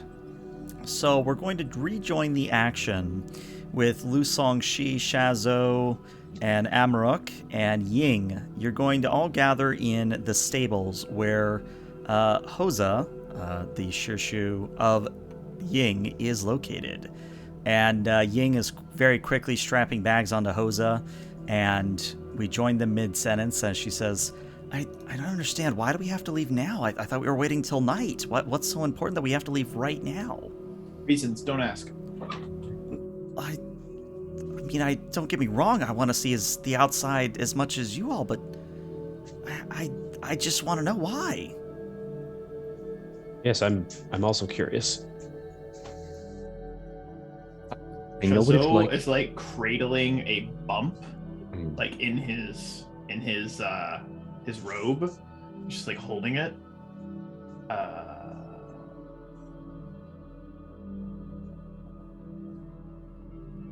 It just seems like a good time to leave. It's fine. We decided to go with Plan A. We're going with Plan A. Leave during the day, because that's A-okay. He's gonna kick Amrock with his right leg, just like in her shin. Say something. Rubbing at her shin. Look, I know it's confusing. I know this is rushed, but We'll explain when we're out of the city, okay? I promise. I know what it's like to be kept in the dark, and I don't want to do that to either of you. But we just have to leave now. He's right. So, and this is something that I think a lot of people have given feedback on, but there's not really a good convince an NPC role. There's intimidating an NPC and there's tricking an NPC. Both have different roles. I would say that we could reflavor Intimidate here if you want to roll with Passion, or if you want to trick the NPC, if you want to trick Ying, we could do Creativity instead. Personally, I'm thinking that the Passion is coming across here more than the Creativity, but it's ultimately your call here. I mean, it hurts me, but isn't plead appropriate in this case? Plead with an NPC who cares what you think for help, support, or action. Oh, you know what? I didn't even see plead. Yeah, you know what? Plead does fit a hell of a lot better. Yeah, let's go ahead and roll with plead here. So you're going to roll with harmony and see what you get. But I mean, we could go with Wolf's character and him doing something. Like that's a sort of demand or order. Oh like no, intimidate. I've moved to the large barn doors and I'm poking my head out and I'm watching the street, just seeing if anyone is around, and I'm out of the conversation at this point. All right, But there your you passion go. is so much higher than my harmony. All right, so that is a miss. Now, it's a very close miss. It's a 6. So if Lu Song Shi wants to assist somehow, you can get that +1. And I think I will, so I'll mark a fatigue. Mm-hmm. And he will very visibly deflate and look at Ying and say, let's just get out of here, and then we can trust that they'll explain what's going on. All right. Well, because it's a 7, technically they need something more, evidence that this is the right course, guidance in making the right choices, or resources to aid them before they act. So I think what's going to happen is Ying is going to kind of weigh back and forth, like, I really want to know, but you're right, if it's this important. And I think she looks directly at Lu, because again, you're technically her ward in mechanics in this instance. Whatever it is, Lu, you're gonna share whatever it is, right? And he'll nod. Even if it's really bad, you're gonna share it, right? We all will. Okay. All right, I trust you. So, how we doing this thing? I mean, are we still doing the tunnel thing? Are we just gonna run out the front gates? How we doing this? Chazo, you hear him now under his breath, but it's getting louder. Crap, crap, crap, crap, crap, crap, crap, crap. And he is walking back to the group in the center of the barn. There's White Lotus guards. They're outside. It looks like a search pattern. Crap, crap, crap, crap, crap. And he's still holding with his left, and he's looking around the barn as though he's like looking for an exit. Crap, crap, crap, crap, crap, crap. And yeah, Lou will sort of put a hand on his shoulder and say, all right, well, let's see. And just sort of feel the ground. Mm-hmm. Well, I had hoped to avoid this, but well, if it's as urgent as you say, we don't have a choice. And so he's going to open a tunnel directly under this this barn, under under Haza's stall. He's gonna try to have Ying move him out of the stall and just open the tunnel directly under it and burrow. Poses a she, by the way, but I know it's confusing. Sorry? No, it's perfectly okay. All right, so I think this is a very important rely on your skills and training. So you are rolling with focus here, and let's see what happens. Let's see what the dice want to tell. A full hit. That is a 12. That is the best roll you could have done. You slide devil. So, again, you rolled full hit. So tell us about this tunnel. How awesome is this tunnel? It is I sort of picture Lou sort of crouches down and then sort of goes onto his hands and knees, places his palms, or thing. This is an action void of any of the typical like stamping and movement of the typical airbender, or not airbender, sorry. I keep saying because it's Avatar and I keep thinking airbenders. The typical earthbender. And instead you just hear him inhale sharply through his nose, and as he lets the breath out of his mouth, almost like a sinkhole of sand, and you can almost witness the Coriolis force as it's sort of drawn down into the earth, opening up, and it's on a full hit. I think I'd also like to say that it goes deep enough to miss, hitting any foundations in its way, so it'll be, safe in that aspect. And when you get down in there, you'll see sort of stone protrusions coming up out of the ground, acting as kind of like makeshift earth-bent buttresses. Okay. Cool. I love it. So, as you make this tunnel, and you do so without causing a whole lot of noise, what's the marching order look like? And are you going to be closing the tunnel behind you? Removing the scroll case from under his cloak, or his why am I having a mental block right now? A robe. Tunic? Robe. That's the one. Under his robe. As Amrook is perhaps stepping into the tunnel, he will, tap her on the shoulder. Hold on to this. I'm going to bring up the rear. Make sure no one follows us. Or shouldn't you lead the way since you can light the tunnel? That's a good point. Shazo, I'll close the tunnel behind us. I'll bring up the rear. That's a good point. That's actually a very good point. And he looks around and reaches into his pocket, pulls out a box of matches, flicks one, and then makes the flame bigger, and then just holds it in his hand as a torch as they maneuver down the passageway. All right. So, and this is interesting as a GM, because if this weren't powered by the apocalypse, I'd actually roll and see if the NPCs are going to notice Lu Songxi's bending, but powered by the apocalypse works differently. So I think what I have to require here is a second, rely on your skills and training, and as long as you succeed, you get away scot-free, I think is how it works. You roll another full hit, apparently. So, yeah, I think what we see is Lu Songxi, you slide the earth back into place right as the barn doors creak open and a bunch of White Lotus kind of rush in and immediately start checking all the stalls. They come to where Hosa's stall was, and the person in charge just shouts back, "They're not here. Shurshu's gone." And stepping in to the barn, it's out of character, because again, you as player characters don't see this, but out of character, what you see is a imposing woman stepping into the barn. And if I had to qualify her, she is maybe about 6'2". She's very heavily musculared, definitely an earthbender. Like, she has the build of an earthbender.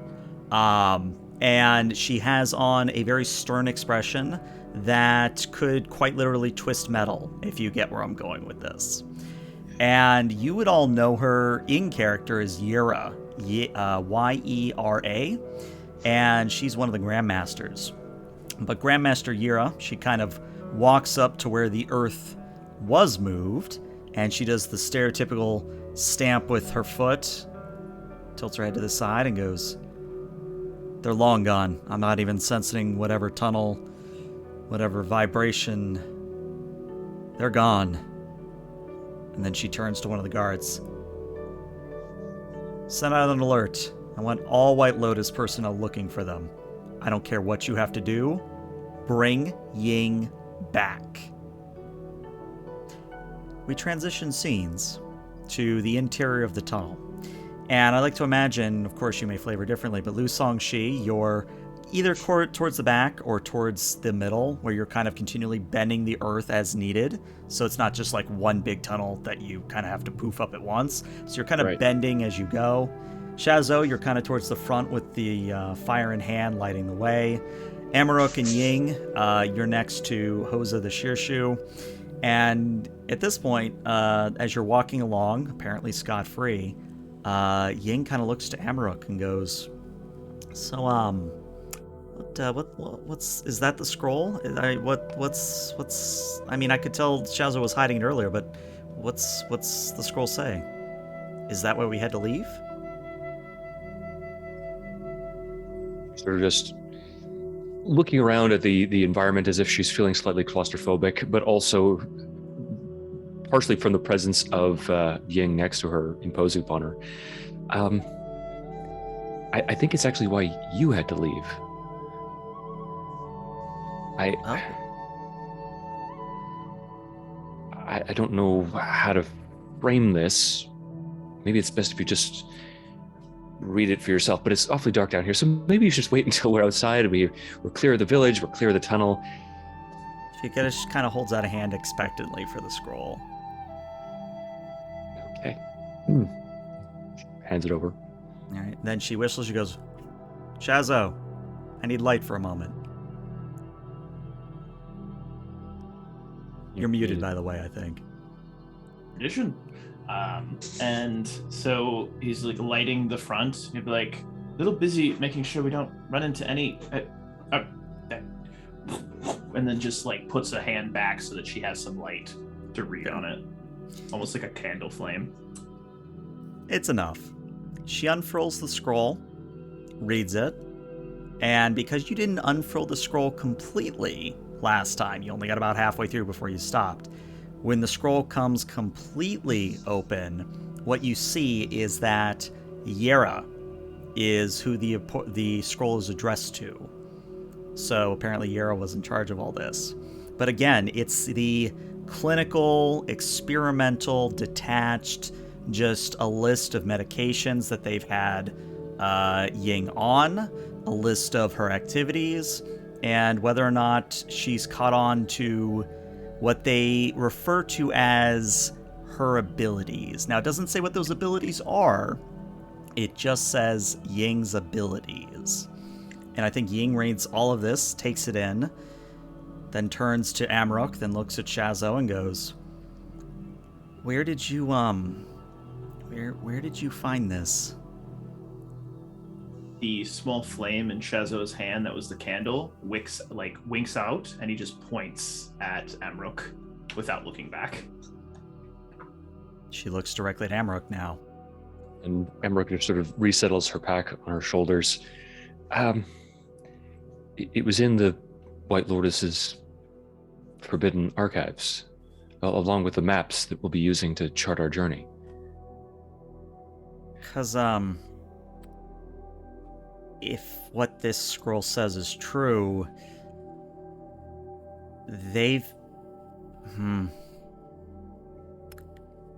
I'm not actually sick, according to this scroll. It's all made up. What? You're not sick? Why would you have to take medicine? Well, it says here abilities that I apparently possess. Maybe this is some form of like chi blocking where they're preventing me from doing something. I'm not sure. I mean, abilities? What abilities? Are you a bender? Yeah, and she kind of stops for a moment. I mean, I used to be actually a really good waterbender. Why did I forget that? I mean, I do the whole cloud and fog thing, but actual waterbend? Why did I forget such an important thing?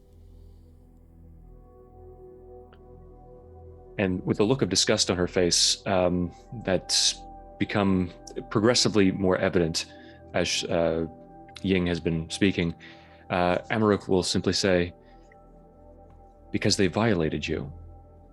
They took something from you. Your memories, your freedom of choice,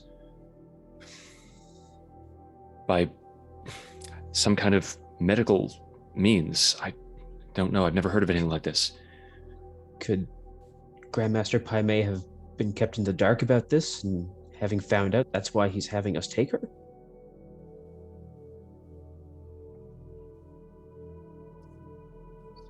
position. And I think Ying just sort of throws the scroll back up, puts it back in its case, puts it on the saddle with Hosa, and goes, "All right, well, whatever is going on here, we let's focus on moving forward. Let's keep moving forward here."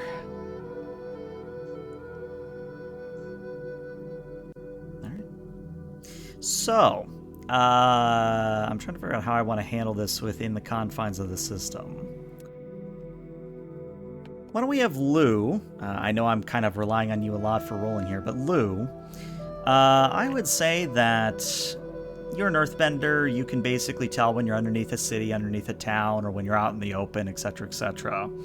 But how would you feel about a push your luck to see if you come out at the right time, if you catch what I mean?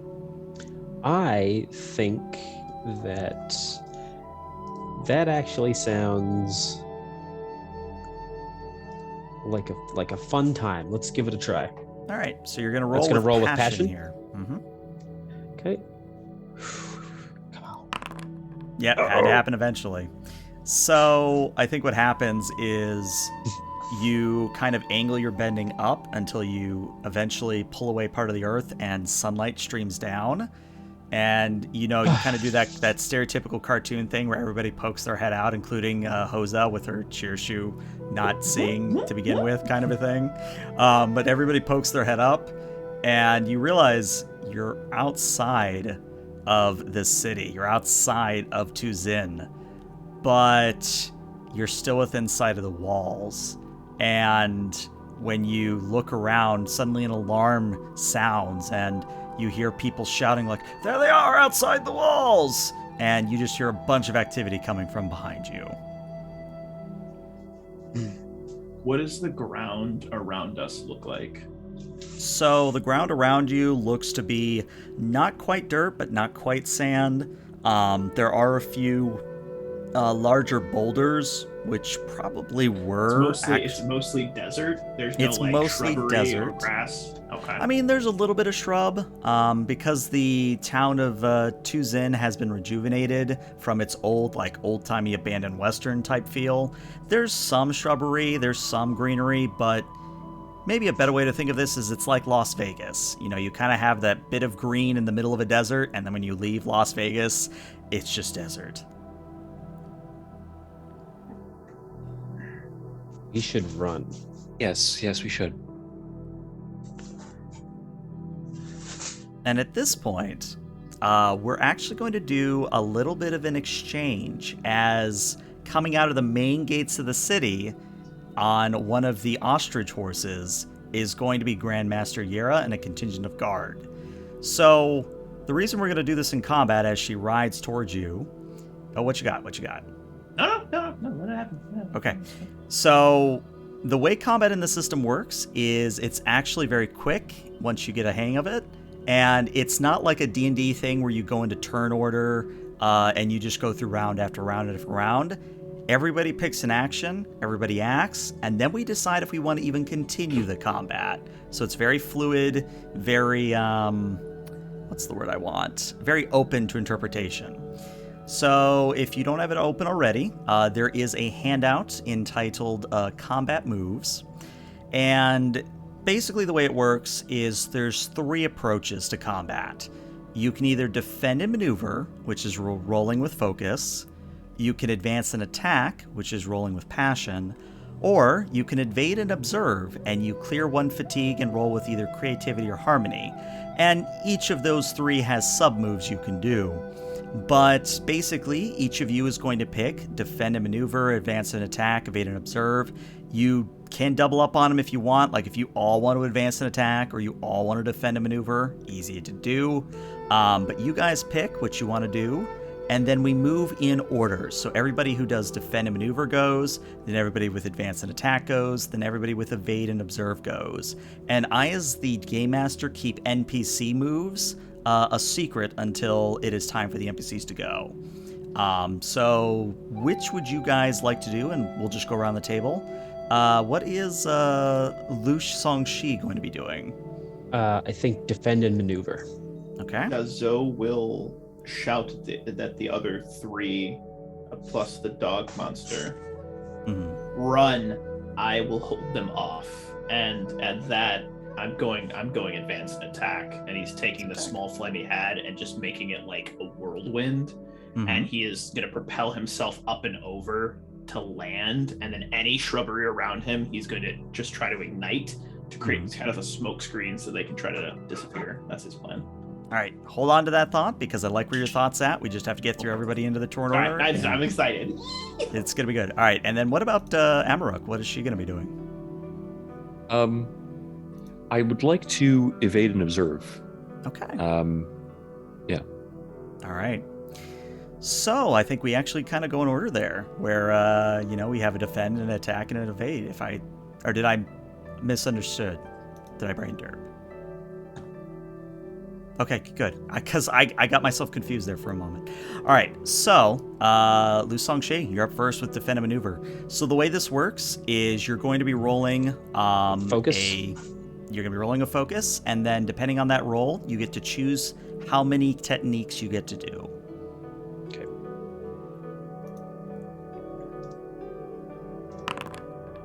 Just so many full hits. We just have Lu Songshi do all the rolls. All right, so you actually can pick 2 of the basic techniques, or if you have a mastered technique that you have as part of Guardian, as part of Defend and Maneuver, you can do that as well. But you get 2 options here from Defend and Maneuver. So I will do that. So I'm going to do. Okay, so sorry, I've got 1 mastered technique, which is divert.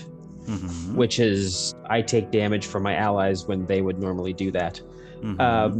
So if I use that, can I also use 1 basic move, or is it just that? Or no, you can use 2 basic or master techniques. So you can use a basic and a master. All right, cool. So I'm going to use divert because I know what Shazo is going to do. Okay. And so I'm going to be ready to help support him by maybe soaking a hit for him if it comes to it. But I'm also going to use.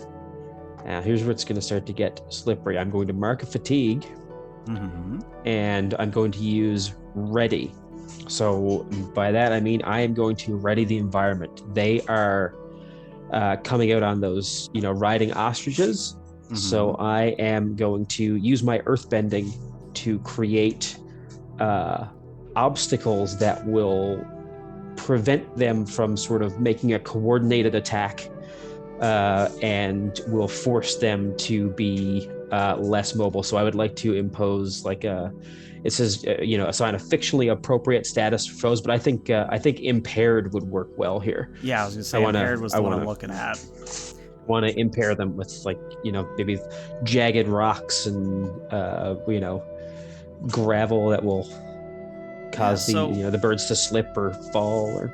Yeah, I got you. So I think the way we'll flavor it is as Shazo, as you're coming up with that display of fire bending, Lu Songshi is right behind you, or maybe a little bit in front of you. That as you land, Shazo, Lu Songshi is kind of doing that.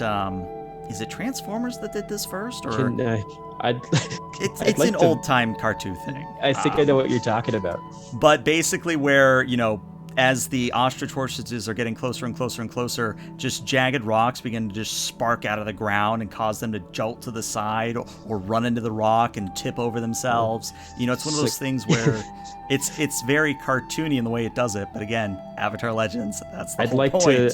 I'd like to flavor it a certain way too to make it look really cool. So Shazo is in front. But all of a sudden feels hands on his shoulders as Lu sort of leapfrogs over him and comes down on the ground on all fours, just sort of slamming down, and you watch these sort of trails of earth go out from where his fists impact the ground. And then, since I think since he's doing advanced attack, he's going to go next. Then he'll just sort of use 1 foot and sort of launch off Lu's back. As you stand up, you launch him into the air so that he has an aerial view to. Yeah, I like that. Yeah. That's really cool. Love it. All right, well, Shazo, you're up next, and you're going to be rolling So- with passion here to see how many Oh god, techniques I you hope do. this goes well. Watch me biff it on my first roll. You're gonna do it. Big money, no whammies. You also get a full hit, so you get 2 basic and or mastered. So I am actually going to use. It is called pressure. Okay. And it allows you to impress or intimidate a foe. The goal here is to intimidate them or the ostrich monsters. So as Lou is doing that, he like leapfrogs over, smashes the ground. As he is standing up, Shazo uses his back, and then maybe you push off the ground to launch him into the air. And as he's flying up in the air, we see like a flashback in his mind of his father saying, "Though fire can burn the enemy and destroy them, it can also be used to shield you from their advance." And he's going to find any sort of like shrubbery, anything around, and just ignites everything to almost create a kind of like, in addition to these walls of stone that Lou has created, he's creating this like burning line of fire and smoke so that it's going to block their advance. And they are having to dodge not only these rocky crags but also like flame and smoke, and maybe you see them coughing from like the vapors and whatnot, but he's trying to impede their advance. And then I also get another thing as well on top of you that. get one more. Wait.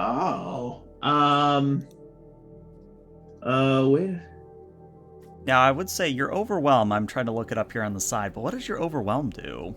Overwhelm. Let me see if I can find it real quick. Let me see here. So I don't think I have overwhelm. No, I do. Advance and attack. Overwhelm. Yeah, I'm looking up You myself. mark 3 fatigue, I'll do it. and then you can. You could mark stunned on an stunned, engaged foe, and like Grand Master Yera. yeah, I was would gonna say do that. Stunned. She is taken aback and stunned. I'm gonna use that with overwhelm, and it's I see her advancing maybe at the core, the front of this. Shazo sees her advancing, and maybe she's actually allowing the rest of them to advance correctly, and then so he sees her getting close to this like outcropping, and then just as he's like flowing the flames, he puts it all into one, and just like a explosion in front of her, maybe like tosses her from the ostrich, and she lands hard on the ground, and she's knocked, stunned, maybe not knocked unconscious, but stunned for a few moments, which may give us enough time to make our escape. I love it. All right, so do note you do have to mark 3 fatigue, which puts you at 4 out of 5. You're in the danger zone, just so you know. And first off, danger this.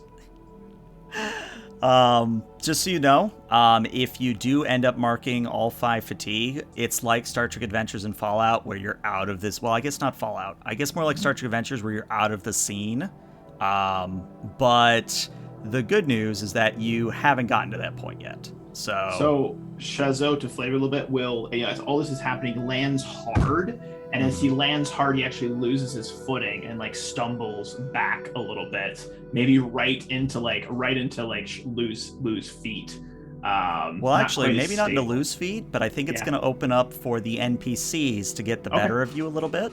Yeah. Because they are, as all this bending prowess is going off, as they are reacting to what you're doing, they are actually going to be trying to smash the environment here. Because I figure there was going to be some earthbending shenanigans.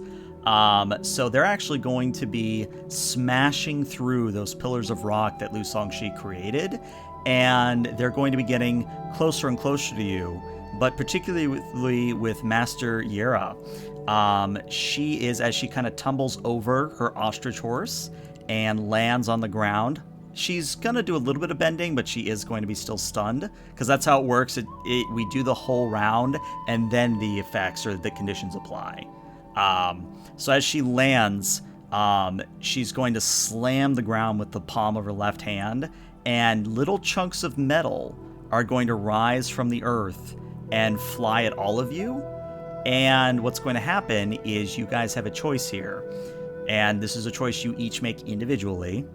You can either mark 2 fatigue, or you can take one of the conditions. Now, conditions I've mentioned a little bit in the past, but conditions are a little bit special in that they are more or less describing your emotional state.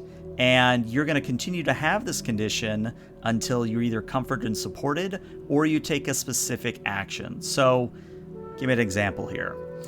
The conditions are afraid, angry, foolish, guilty, and insecure. And you can choose to mark different conditions. Like, you don't all have to be guilty, you don't all have to be foolish.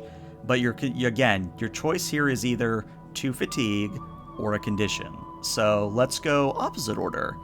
What would Amarok do here? I think, given that she's feeling particularly impotent at this moment, as there is no available water to bend, she's going to be sort of observing the situation, biding her time, and feeling particularly foolish in that she is not able to assist in any way. She is almost useless here. That might sound a little bit more like insecure, but it's because essentially she's making a fool out of herself in that she can't assist meaningfully. Oh, I like it. So go ahead and mark foolish. What is Shazo going to be doing? He is angry. Angry? Because he is going to watch as these like metal pieces strike his friends, him, and he is again thinking back to, the betrayal of his brother and the murder of his father, and he's feeling some sort of kinship with his choices in his life being taken away, just like his friends or his choices are being taken away. So it's filling him with rage. Gotcha. Now, Lu Songshi, what's occurred to me is that you did a very special move and you spent the fatigue for it. So what I'll tell you is that you have the option of taking a condition or the 2 fatigue yourself, but you also could take the condition or the fatigue for one other person. Basically doubling up, if you're getting where I'm going with that. And so...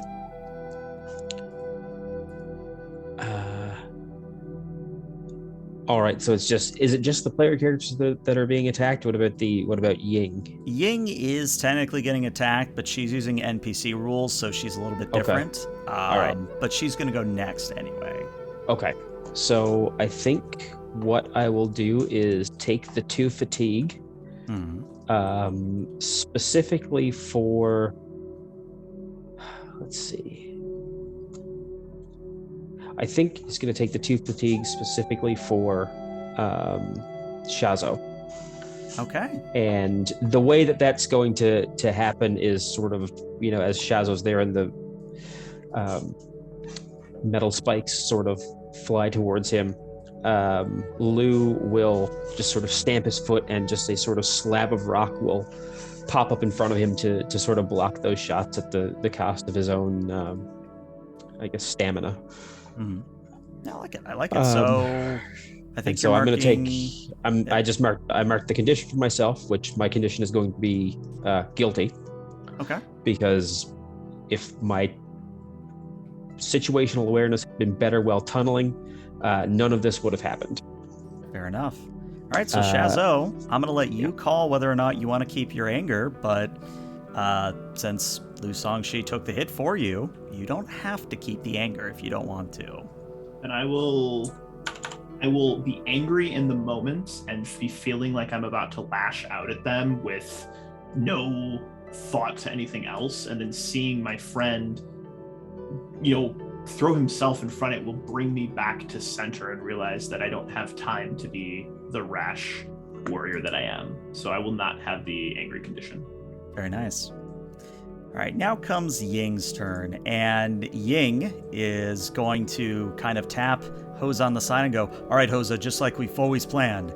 And Ying, again, hasn't quite gotten her bending back yet because of the drugs, but she realizes she also doesn't have any water to bend, but she pulls out a small bone dagger and flings it towards Yera.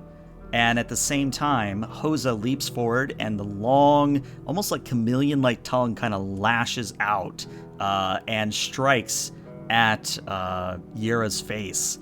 and Yera dodges out of the way of the dagger, but the tongue slaps her across the face, and instantaneously, she is not double stunned, but she is definitely down for the count by this point. Like, she is locked in place because of the Shirshu venom.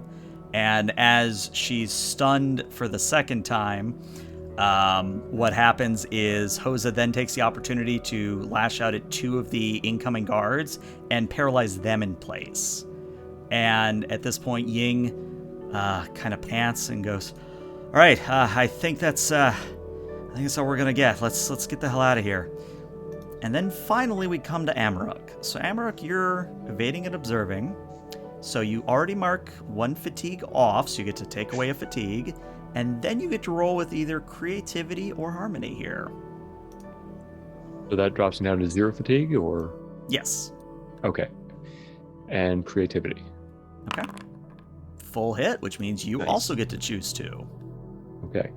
The first thing that I'm going to do, as she sort of leaps nimbly from the hole and then maneuvers around the terrain that's been littered with remnants of fire and jagged protrusions, she's basically just locked, laser focused on the actions of Grand Master Yera.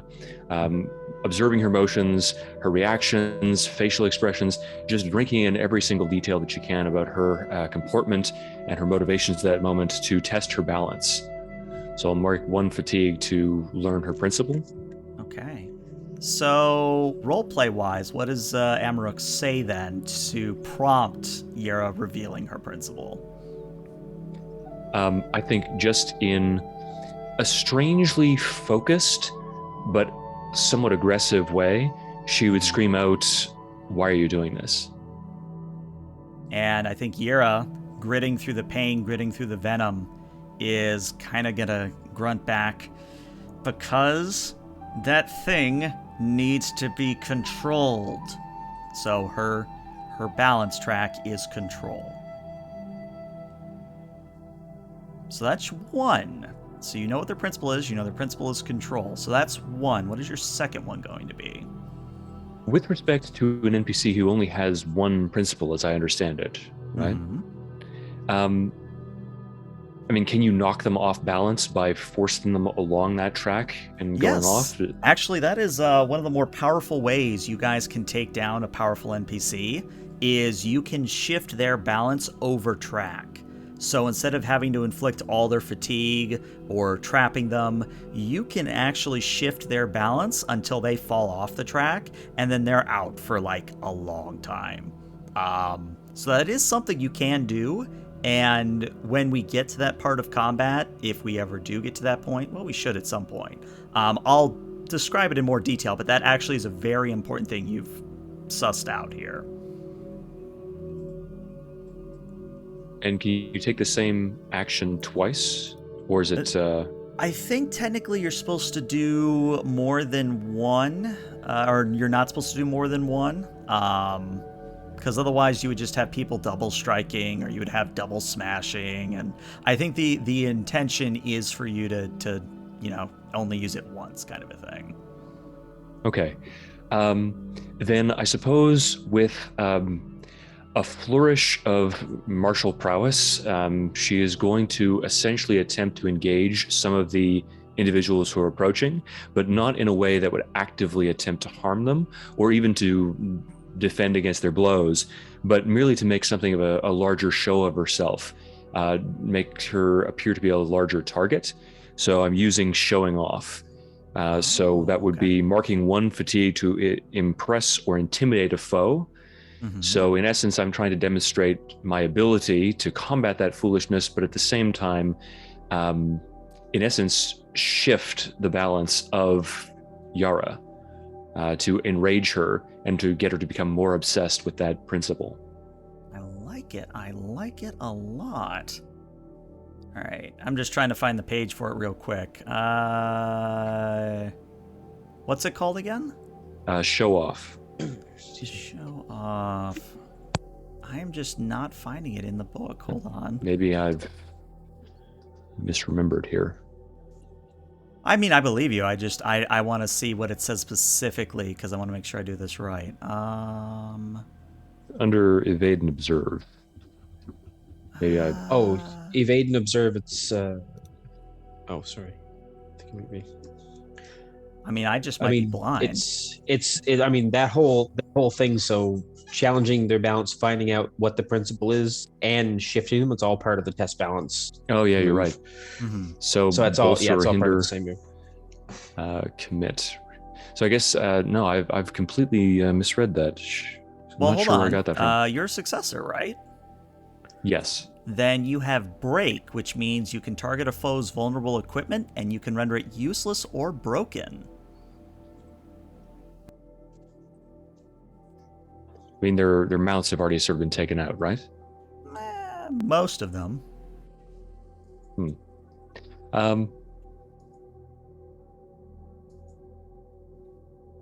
I suppose we'll go for that then. I suppose targeting the rest of the mounts to try to, in some way, hobble them. Any flavor you want to add to that, or are we just going to say that maybe you take some of the darts and fling them back? Let's go with that. Okay. All right. So Amaruk, you take some of the metal, you rip it out of the earth and kind of fling it back, not really with the intent to truly harm, but just to get the ostrich horses to stop in place. You do so in such a fashion that at the end of it's called a not an encounter, but maybe it is called an encounter. Anyway, at the exchange, that's the special word. At the end of the exchange, you guys are a little bit worse for the wear, but all of the enemy NPCs are either stunned, impaired, or trapped. So at this point, you guys could just make a break for it if you wanted to. Spinning back, Chazeau is going to grab what I would imagine is the slightly, maybe got a couple pieces of metal sticking out of you, Lou, and is going to not like lift him, but just like wrap his arm around and like help you up onto the giant dog monster. And I think that's 3 people on the dog monster, right? Mm-hmm. And yeah, he'll can I fly with a fire? I mean, if you were really, really powerful, but I would say that flying with firebending is a very, very hard skill to learn, but it is possible. Not yet. Maybe Not one yet. day. He can just use it to Naruto run then, so he can run really fast. Just like Hulk jump. Yeah, that's what I'll do. There you go. I'll do a couple of Hulk jumps to try and keep up with them at least for a while until we're like away. But I want to make sure all the injured folks are out first. Gotcha. All right, and as you all run off into the distance, leaving Yera shouting at you that you don't understand. You play with forces that are far outside your control. Get back here now, or I will hunt you until the ends, and then you're out of earshot. But that is going to be the end of session 0/1, but we're not quite done yet. At the end of each game session, we have to deal with growth and advancement.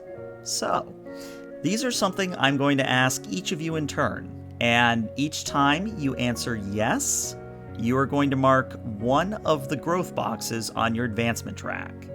So, first things first, Lu Songshi, did you learn something challenging, exciting, or complicated about the world? Yes. Okay. Did you stop a dangerous threat or solve a community problem? I slowed down a dangerous threat. Yeah, not quite, unfortunately. All right, so that's going to be a no. No. Did you guide a companion towards balance or end the session at your center? Which I think you did end at your center.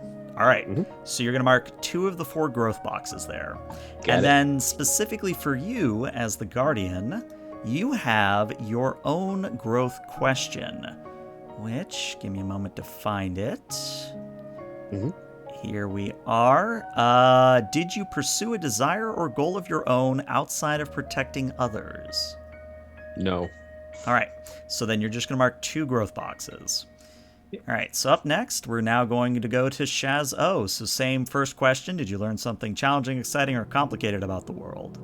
Yes, sir. All right, did you stop a dangerous threat or solve a community problem? I think I stopped the threat. I mean, you did stop Yera. I would say you're Oh, no, I stopping didn't. Yera. I did not. I would say no then. I would say no. All Okay. Did you guide a companion towards balance or end the session at your center? Which I think you did. I did end at my center, yes. All right. And then your special question as the hammer. Did you make progress towards your goal against your adversary? I'm thinking no. I did not. All right. So you're going to mark 2 boxes as well. Finally, Amaruk. Same questions. I think the first 3 are probably the same. Well, no, you didn't end at the center. Huh? So I think you just have the first one then. Mm-hmm. All right, and then for the successor, your question is, did you learn something meaningful or important about your lineage, its members, or its effect on the world and others? Don't think so, unfortunately. So you're just going to mark the 1 box. All right, and again, when you reach 4 boxes, you then get to take a new move. You can take a move from another playbook. You can raise a stat. You can shift your center, or you can unlock your moment of balance. And moment of balance is kind of like the avatar state, where it just, you win a scene. Like, the scene ends, you describe how you win the scene, and it happens exactly as you describe it, no matter how fantastical it is. But yeah, that is the official end of Session 01. So what did you guys think? Oh, this is so much fun. Was engaged and thrilled from the very outset, and it's a privilege to be with all of you again. I'm hungry. You did talk a lot about sandwiches. Yeah, no, that was cool. It's an interesting world, and the system is very dynamic. And I mean, playing with these 2 fine gentlemen is always a friggin' pleasure. So, very, very excited for Session 2. And yeah, let's bend some elements. There you go. All right, well, YouTube and podcast listeners, this is where we say goodbye to you, but Twitch, stick around because we're going to raid somebody. But YouTube and podcast, we'll hopefully see you in the future. Bye-bye.